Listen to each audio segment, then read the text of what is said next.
Halo semuanya, perkenankan saya sekedar ingin sharing pengalaman selama beberapa hari terakhir ini menjadi seorang ODP. Tujuan saya sharing cerita ini supaya orang-orang di luar sana lebih menyadari resiko dan bahayanya bersikap masa bodoh di tengah pandemi yang sedang melanda dunia saat ini. Saya adalah ibu yang bekerja. Saya punya seorang anak berusia 2,5 tahun. Dan saya adalah seorang karyawan swasta sebuah perusahaan yang bergerak di bidang retail. Hal ini memang mengharuskan saya untuk bekerja dan bertemu dengan banyak orang. Nah, adanya pandemi ini sudah membuat kekhawatiran tersendiri bagi saya. Setiap bertemu dengan orang, saya berusaha untuk menjaga jarak. Saya juga selalu membawa hand sanitizer kemanapun saya pergi. Dan saya juga memakai masker ketika harus berkeliling di area toko. Awalnya saya pikir dengan hal tersebut sudah cukup, ditambahkan lagi dengan minum vitamin dan juga menjaga kesehatan. Sampai suatu ketika saya harus bertemu langsung dengan orang yang baru saja pulang dari luar negeri dan saya harus terlibat langsung dengan orang tersebut karena alasan pekerjaan. Di hari keempat saya merasakan ada yang gak beres nih sama badan saya.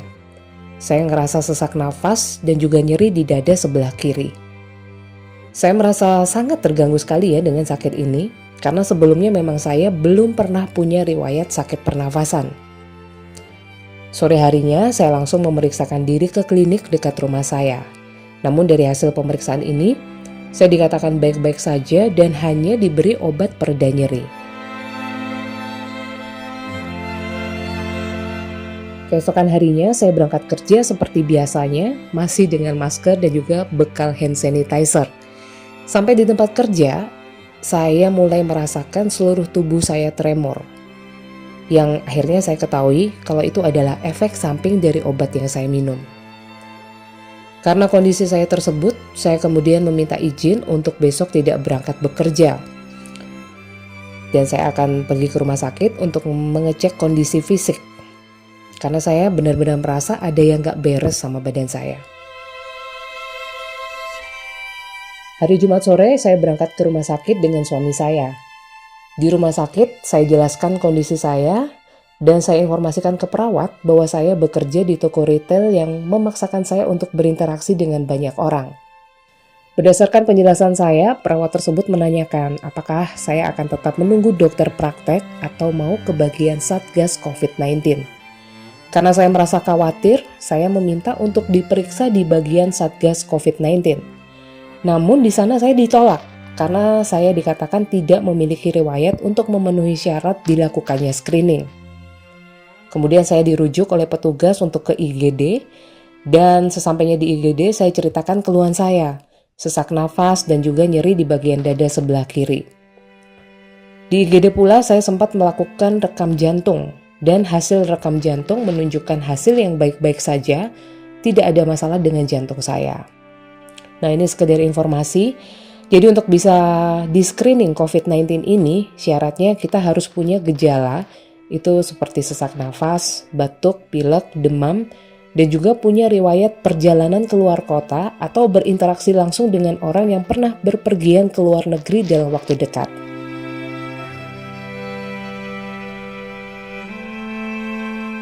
Sambil menunggu penjelasan dokter, saya chatting dengan kakak saya. Saya ceritakan pengalaman saya periksa hari itu. Dan dari chatting tersebut, saya diingatkan kakak saya bahwa beberapa hari sebelumnya saya cerita kalau bertemu dengan rekan kerja saya yang baru saja pulang dari luar negeri.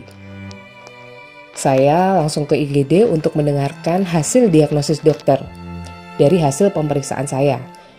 Dan di situ saya juga meralat pernyataan saya yang sebelumnya bahwa saya tidak pernah berinteraksi dengan orang dari luar negeri karena saya benar-benar lupa kalau rekan saya itu sempat pergi ke luar negeri sebelumnya. Saat itu juga saya dan suami diminta keluar dari IGD sambil dokter di rumah sakit itu mengatakan, "Gimana ini? Kok bisa ada ODP masuk ke sini?"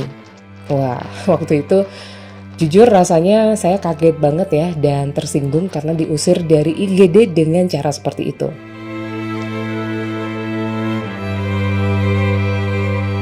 Selang beberapa waktu, saya dan suami dipanggil untuk screening COVID-19 dengan X-ray. Di dalam ruangan itu masuk seorang petugas dengan APD lengkap seperti yang ada di TV. Dari sana saya baru menyadari betapa seriusnya status saya saat itu. Di dalam ruangan screening, saya dan suami bergantian melakukan foto X-ray. Selang beberapa waktu, hasil X-ray keluar, dan dari situ saya dinyatakan bronkitis. Dan karena saya punya riwayat kontak langsung dengan orang yang berpergian ke luar negeri, saya diwajibkan untuk isolasi diri di rumah selama minimal 14 hari.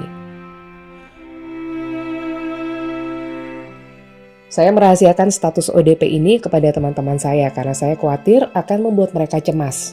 Saya paham sekali ya, bagaimana berada di posisi mereka yang notabene harus tetap bekerja untuk memenuhi kebutuhan mereka. Membayangkan kalau saya bercerita status saya yang ODP ini kepada mereka dan membuat mereka khawatir dan mempengaruhi kondisi psikis mereka, ini udah nambah beban pikiran saya. Kenapa? Karena kalau mereka tidak bekerja, mereka nggak bakalan bisa dapat penghasilan dan nggak bisa mencukupi kebutuhan hidup mereka. Yang akhirnya mereka bisa terancam dikeluarkan dari tempat kerja karena izin yang berkepanjangan. Hari pertama saya jalani dengan baik.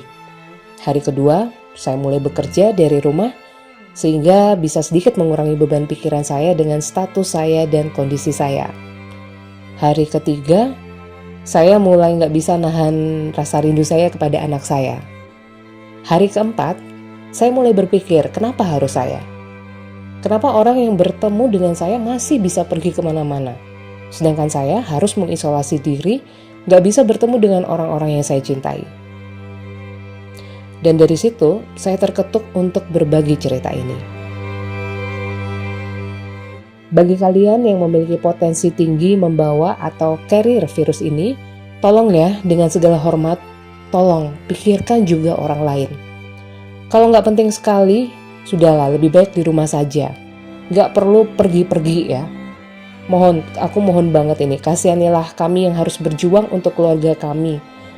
Kami berusaha berhati-hati dalam melakukan pekerjaan kami, tapi kalian dengan seenaknya berkeliaran menyebarkan virus yang mematikan kehidupan kami.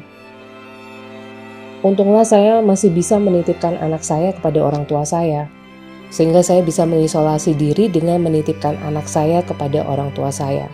Tapi coba bayangin, kalau anak saya ini hidup cuma bersama kami berdua tanpa ada orang tua yang bisa kami mintai tolong untuk menjaganya. Siapa yang bakal merawatnya? Apa anak ini harus ikut merasakan apa yang kami rasakan? Terkurung di rumah, bersembunyi dan berharap cemas, semoga tidak ada apa-apa di tubuh kami. Semoga kami akan baik-baik saja, semoga tidak bertambah parah, semoga kami tidak membawa virus ini ke orang lain lagi. Yang jelas saya harap semoga kita semua makin sadar ya akan peran kita dalam penyebaran virus ini. Kalau memang ada potensi, maka ikuti perintah, isolasi diri yang dibutuhkan. Gak usah ngeyel, hanya karena kengeyelan diminta untuk isolasi diri selama 14 hari demi keselamatan diri dan keselamatan orang lain, kalian mengorbankan banyak orang dan banyak hal.